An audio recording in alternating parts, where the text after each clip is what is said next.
مفتی صاحب داڑھی کے مسئلے پہ کیونکہ بہت سارے آپ کو پتا ہے پاکستان میں لوگ کہتے ہیں کہ جی چھوٹی داڑھی بھی ٹھیک ہے. ایک تو داڑھی کے حوالے سے دونوں چیزوں کی وضاحت فرما دیں, عام آدمی کے لیے داڑھی اور پھر امام کے لیے داڑھی. اور قاری طیب صاحب ورحمۃ اللہ وبرکاتہ, امید ہے کہ سب دوست خیریت سے ہوں گے. مولانا طارق مسعود صاحب کی ویڈیو کو ضرور دیکھو. دیکھیں کوئی گنجائش نہیں ہے چھوٹی داڑھی, یوں کہیں کہ بالکل حلق کرنا بالکل موننے سے بہتر ہے کہ چھوٹی داڑھی رکھ لے, اس حوالے سے تو فرق کہیں گے. لیکن جو حدیث میں آرڈر ہے, حکم آیا ہے, وہ اعفاء اللحیٰ کا ہے. کسی بھی کوئی ایک حدیث بھی ایسی نہیں ہے جس میں داڑھی رکھنے کا حکم ہو. ٹھیک ہے, ہر حدیث میں اعفاء.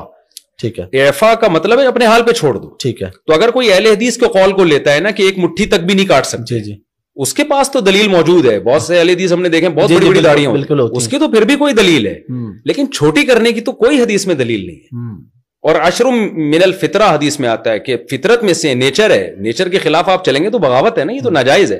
اس حدیث میں آتا ہے, آپ نے فرمایا کہ 10 چیزیں فطرت ہے, اس میں مونچھیں تراشنا, اس میں داڑھی کو بڑھانا, اعفاء اللحیٰ, حلق آنا یعنی زیر ناف بالوں کا صاف کرنا, بغلوں کے بالوں کا صاف کرنا. تو کیا یہ ساری چیزیں سنت ہیں؟ اگر آپ چھوڑ دیں بغل کے بال, کلچر کا حصے, کلچر کی وجہ سے نبی نے حکم دیا. تو جس حدیث میں ناخن کاٹنے کا حکم ہے, آپ ناخن بڑھانا حرام ہے, آپ کی نماز نہیں ہوتی, اسی حدیث میں داڑھی بڑھانے کا بھی حکم ہے, اسی حدیث میں بغلیں صاف کرنے کا بھی حکم ہے.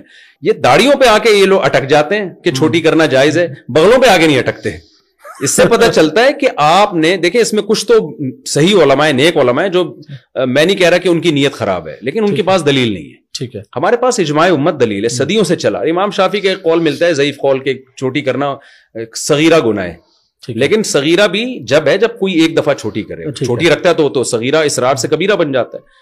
تو ایک قول ملتا ہے, لیکن تینوں ائمہ اور خود امام شافعی کا جو مفتہ بھی قول ہے فقہ شافعی میں, چاروں مذاہب میں, اور صحابہ تابعین, کوئی ایک نہیں آپ دکھا سکتے. ایسی چیز کو آپ کلچر کہہ کے ٹال دیں کہ بھی کلچر تھا, تو کلچر تو بال رکھنے کا بھی تھا, وہاں کیوں نہیں نبی نے اتنی تاکید سے حکم دیا؟ اچھا, بعض لوگ یہ کہتے ہیں کہ حدیث میں آتا ہے خالف الیہود والنصارى, یہود و نصارہ کی مخالفت کو داڑھی رکھو. تو اس پہ بھی بعض لوگ کہتے ہیں یہ یہودی و نصارہ کی مشابہت کی وجہ سے اب تو بہت سے یہودی بھی داڑھی رکھتے ہیں. یہ بات بھی غلط ہے. نبی نے جو بتایا